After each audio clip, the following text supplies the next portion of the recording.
quickly moving on without going back to Jamie the Clark, just straight on to Jamie Robertson and his West Edinburgh improvement programme update. Yes, yeah, thanks again, Chair. It's back to me. Let me try and share some of these slides that I have. Are you seeing these slides now? Yep. Brilliant, good stuff.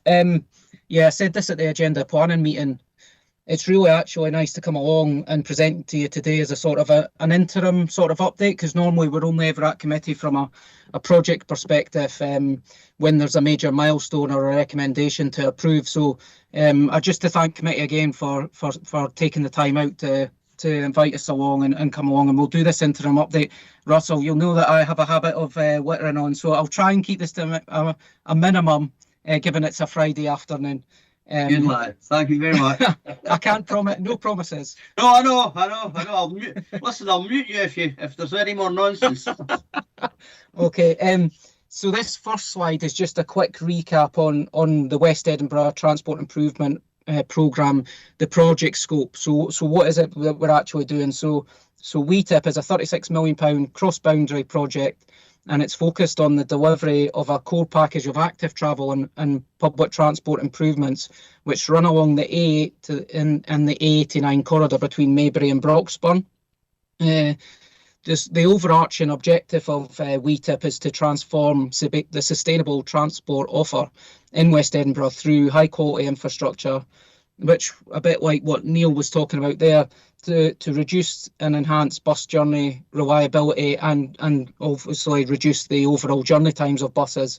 Alongside all the public transport improvements we're making in WETIP, we're also investing significantly in active travel, and we're making routes, particularly cycle routes, more direct, attractive and safer.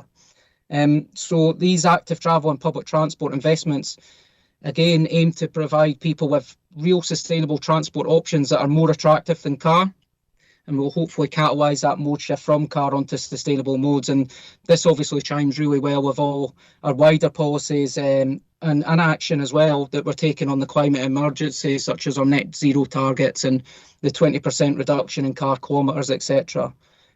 Just in terms of this slide, you can see that sort of the four package areas that we're looking at can be broken down into these four areas. It's just for presentation purposes, and I'll come on to the next slide. I'll give you a symbolic example of what we're looking at in one of the packages.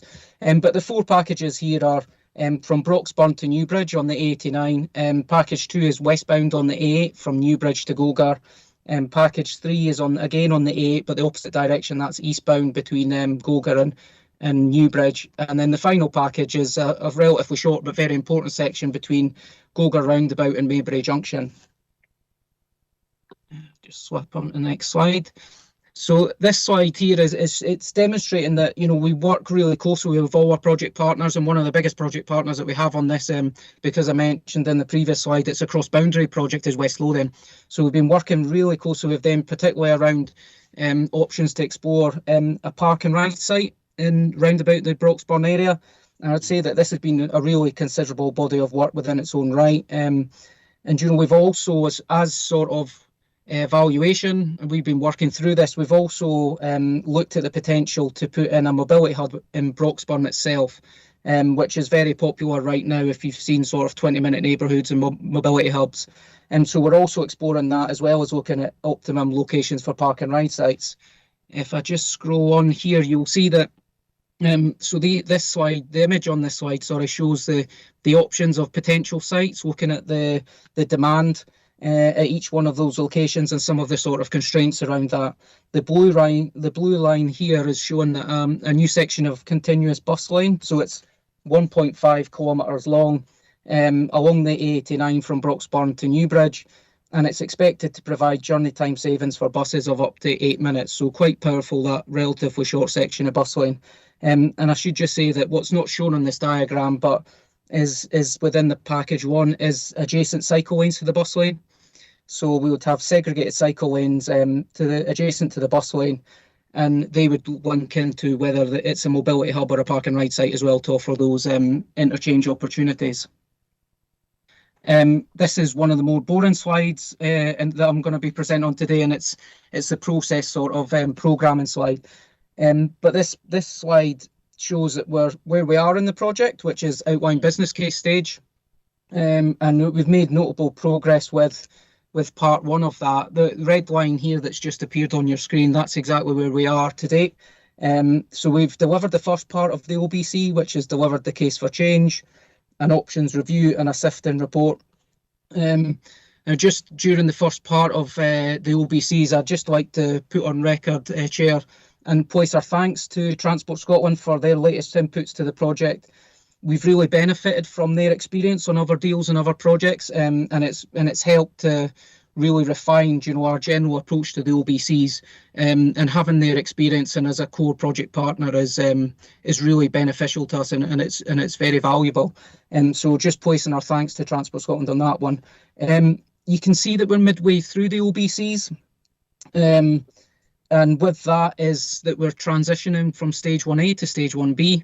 And as part of that, there's been a gateway review, and that's where we currently are. So we're about to mobilise stage 1B, and then following that, we'll be into the full drafting of the OBCs, and we'll bring them back to committee.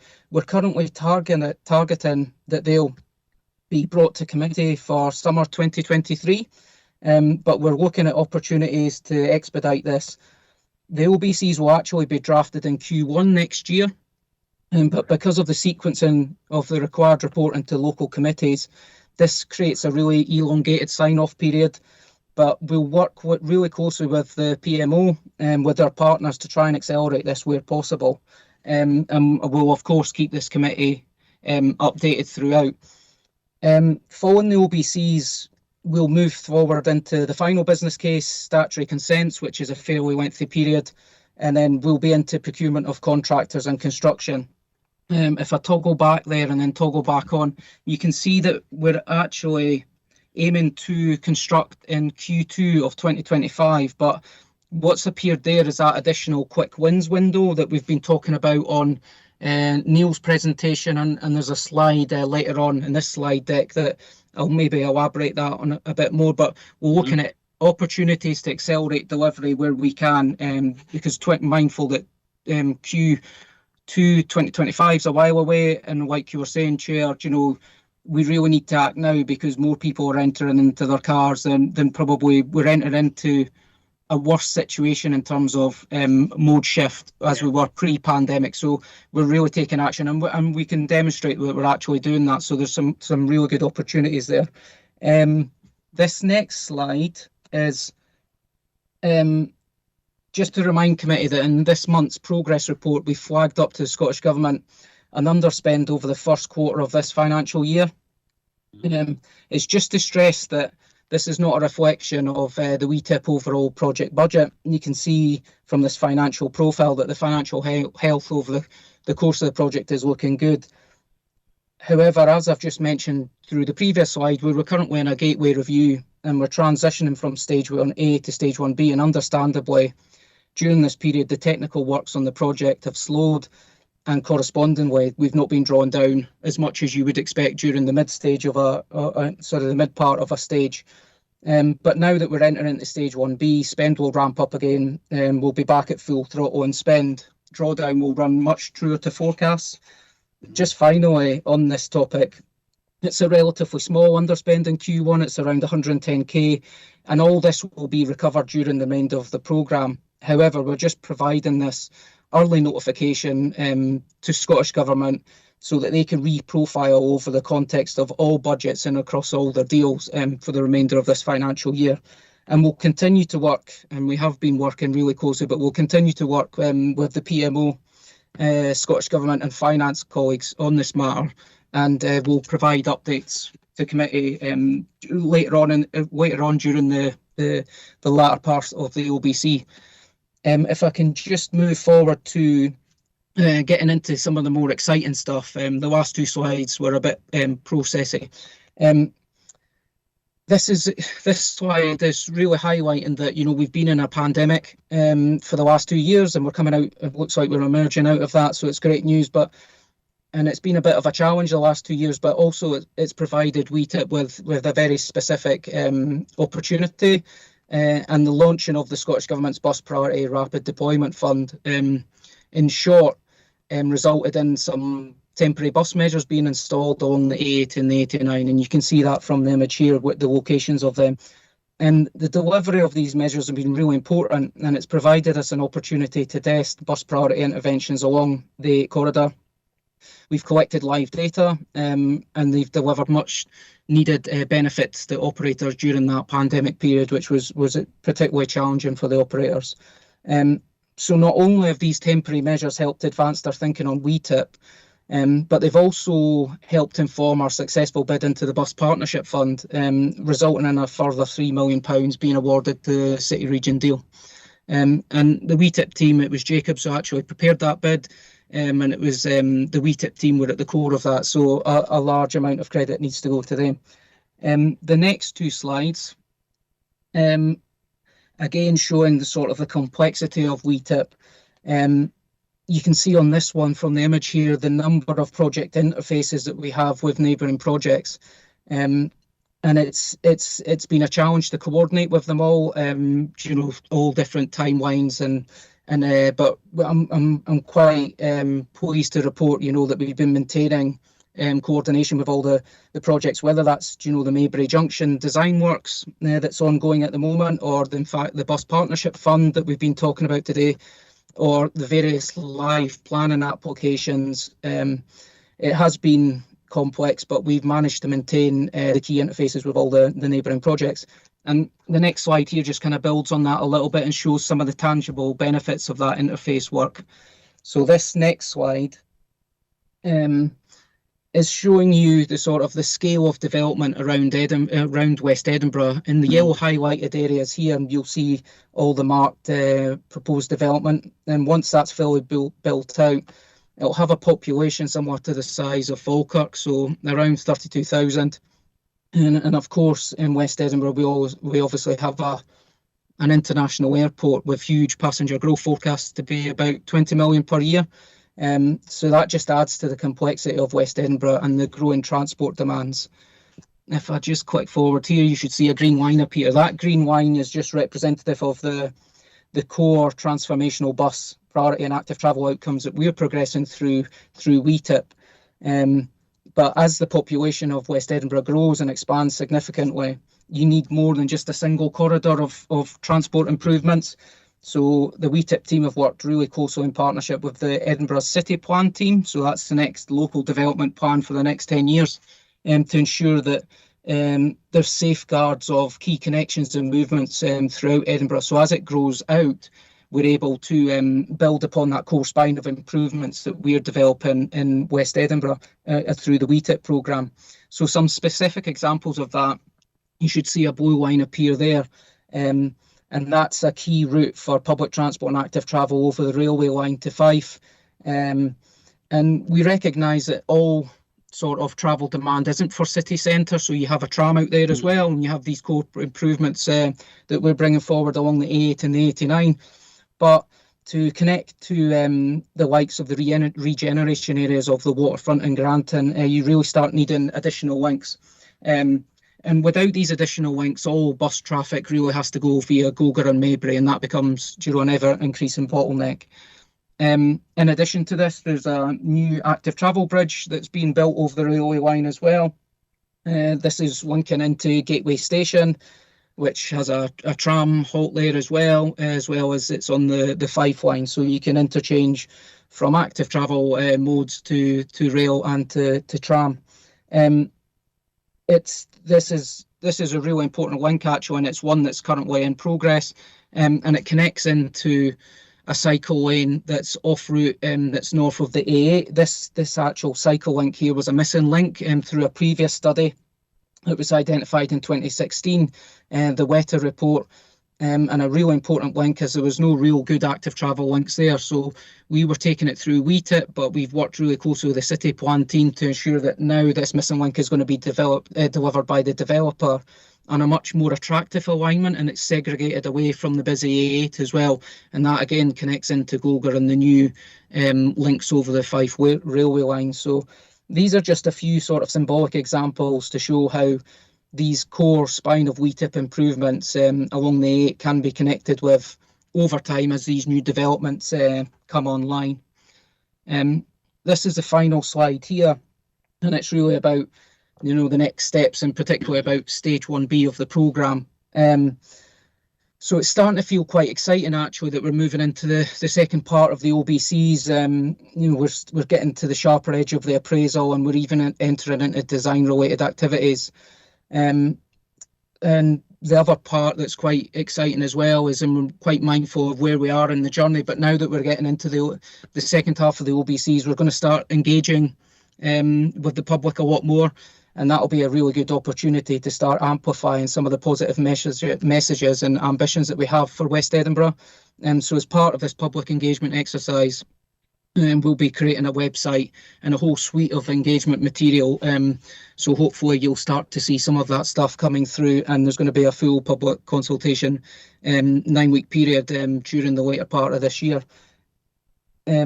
Because we're entering into sort of more intensive stages, we're coming to the sharper edge of the OBCs, then we're into FBCs, statutory consents, and actual construction.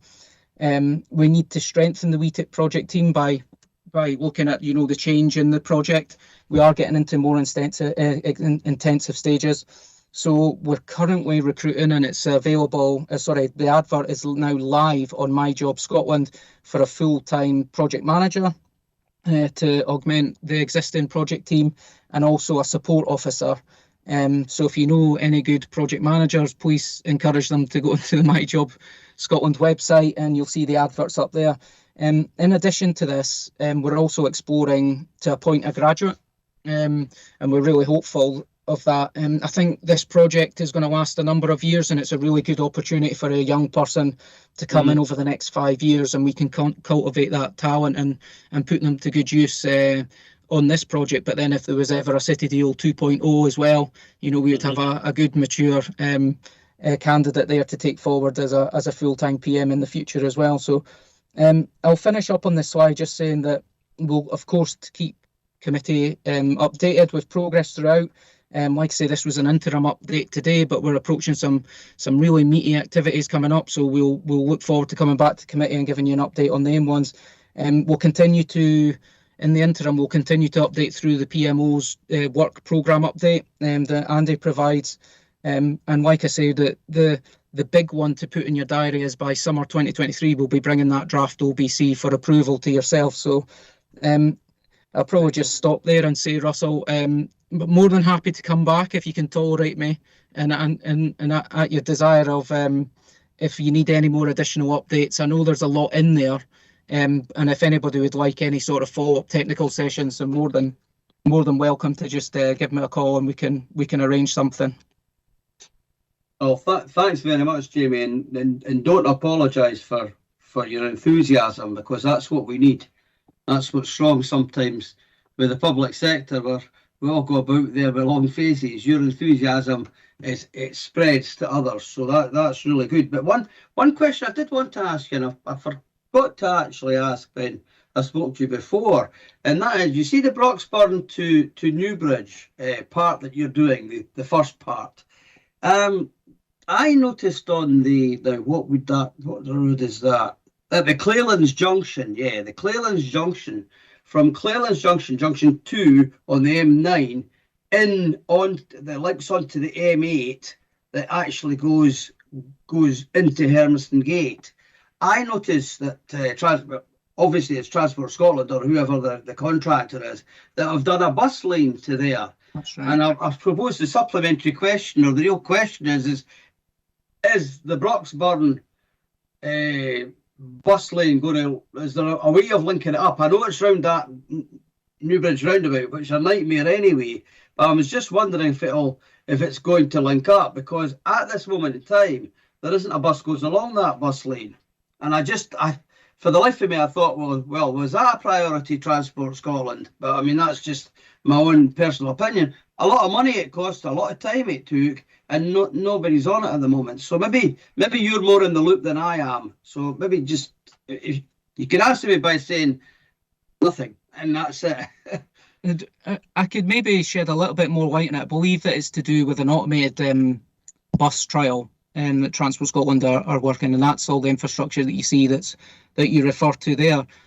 It's serving a different movement, if you will, and we obviously Transport Scotland are a key partner of this alongside West Lothian, so we work really closely with them. And if there was opportunities, to tap into some of that automated bus trial stuff, that would certainly be something that we'd be very keen to explore, and would happen as part of the process of developing the second part of the OBCs. But it's a slightly different, like I say, strategic movement than the. We know that, and this is a good thing about having Transport Scotland as a partner, we can get into some of this stuff. So some of the strategic park and ride network that they're proposing as well, what we're looking at here is a more local function, as important as that is, and cross-boundary. It's more a regional Broxburn to West Edinburgh and the huge big areas of employment as well as the city centre, rather than maybe more sort of national movements going from Fife round down the M9 and Stirling, etc., and into Hermiston Gate. So slightly different, but there will be opportunities to definitely, because it's a trial as well, to learn from that. And if there's a benefit in doing stuff like automated buses, can we make sure that the infrastructure that we're delivering on the WETIP main corridor, that it can be easily adapted to run autonomous buses as well? No, thanks for that. You've answered something that's been puzzled me for a while now. Gary. Yeah, just on the subject of hyper local stuff there, I was watching the presentation with interest, and as a West Lothian resident myself, kind of looking at that A89 development. Do you foresee looking at the potential for a park and ride there? Obviously, that would be situated, or it looks as from the map as if it'd be situated more towards the Broxburn end. But do you foresee traffic from the sort of rapidly expanding Winchborough using that? Because that might be a bit more awkward, given that everything from Winchborough will be sort of directed onto the M9 through the new junction. Yeah, it's a really good question actually, and it's find that balance. Would you build a park and ride closer to Newbridge to capture some of that demand, or would it be further out? And that's why, as we've been working through some of that evaluation and looking at all these options, some of that demand modelling has come in that Jacobs have been using, and they're a good consultant to have on board, because they maintain our traffic model across the whole region and the city. So it's nice to have them there to have the power of the tools of their traffic modelling. The part of the evaluation of that has actually started looking at, things like, would a mobility hub in Broxburn be better suited than a park and ride site itself? So that puts through the second part of it, the OBC, there will be a separate reporting of that park and ride, because it's a considerable body of work within its own right. And it's good that it's there. So will park and ride forward a function? What will form part of that package one interventions, or will it be a mobility hub? If it's a park and ride, which sites? Some of those sites were looked at and have been ruled out because of sort of environmental and flooding concerns in some of those options, and some of them. And also, so it's not just purely about demand; it's about site suitability as well. I think Fiona in her presentation sort of alluded to some of that stuff when they were looking at alignment. So that work is still ongoing, but we can happily, once that report's ready, Chair, we can share some of that, because it's a fairly interesting report, although it's carved out as a separate sort of disaggregated report from the main body of the OBC. It's an interesting piece of work, and we can certainly highlight that when it comes online. Thanks for that. Okay, Gary? Yeah, thanks very much. That's very helpful.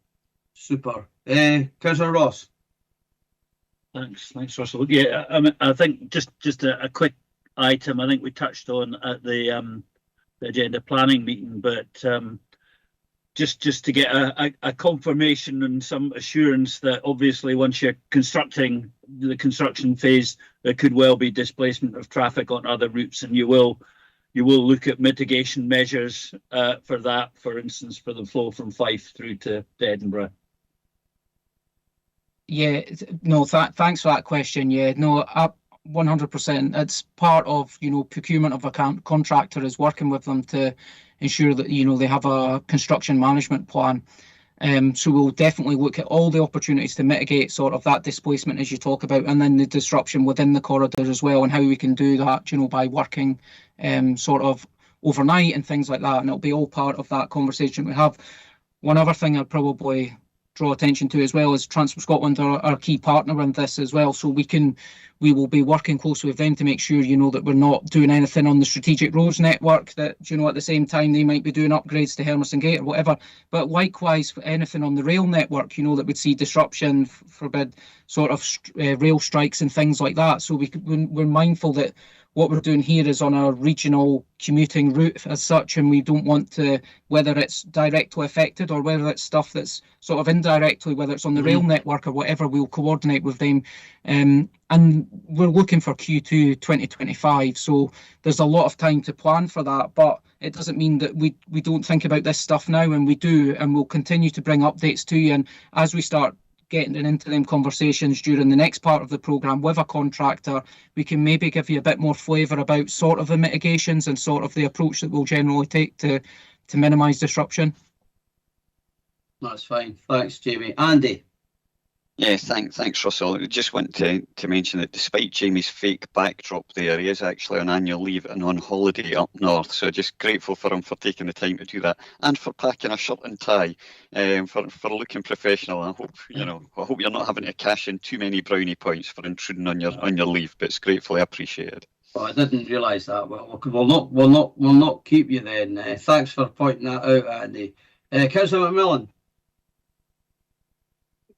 So I did thanks based on that information. I found that really interesting, and I'm probably maybe the most distant stakeholder out in East Lothian in this, but that's a really important channel for travel, not only to the airport but to see David and colleagues in Fife, and sometimes, you know, in all of that technical and financial and option engineering information, there's also things I think that we could be imparting around save time, you know, the climate challenge, the benefits in, you know, whatever fuel usage or whatever that we should be.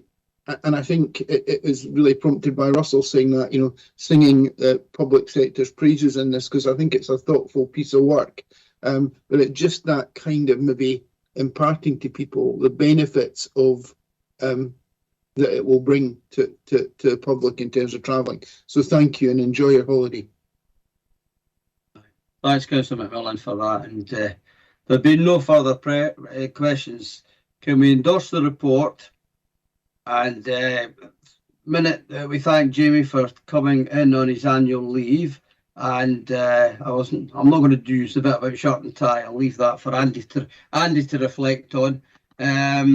But thanks for coming in, Jamie, and thanks for your enthusiasm, because that's what we need in the public sector. I really do mean that, because we're getting hammered. We're getting absolutely hammered just now, and it's great to see the enthusiasm there. And with that, we might be able to start recruiting people back into the public sector as a result of your enthusiasm.